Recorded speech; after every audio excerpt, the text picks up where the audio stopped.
Daruma doll, जिसे Japan में daruma कहते हैं, एक खोखली गोल गुड़िया होती है। ये परंपरागत रूप से लकड़ी या कागज से बनी होती है और इसका रंग आमतौर पर लाल ही होता है। ये एक ऐसी गुड़िया है जिसे भाग्य, सौभाग्य और लक का प्रतीक माना जाता है। इसकी बनावट ऐसी है कि ये कितनी भी झुके हमेशा सीधी खड़ी हो जाती है।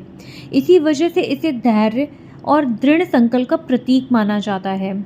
चलिए जानते हैं दारुमा गुड़िया का भारत से क्या संबंध है।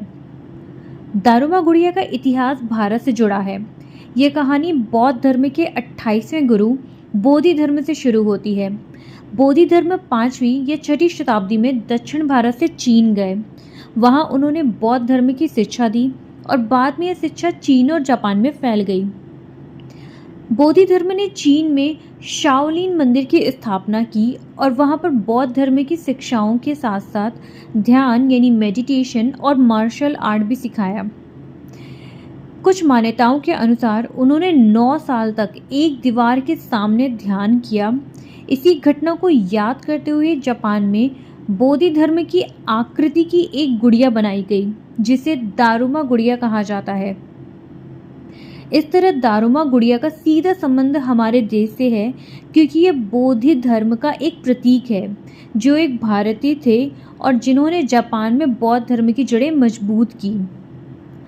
दारुमा गुड़िया को जापान में शुभ कामनाओं और लक्ष्य की पूर्ति के लिए इस्तेमाल किया जाता है।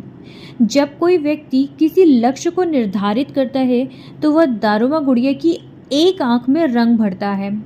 जब उसका लक्ष्य पूरा हो जाता है तब वह दूसरी आंखों में भी रंग भरता है।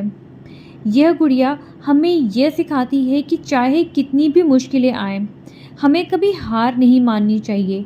जैसे यह गुड़िया कभी गिरती नहीं, हमेशा सीधी खड़ी हो जाती है।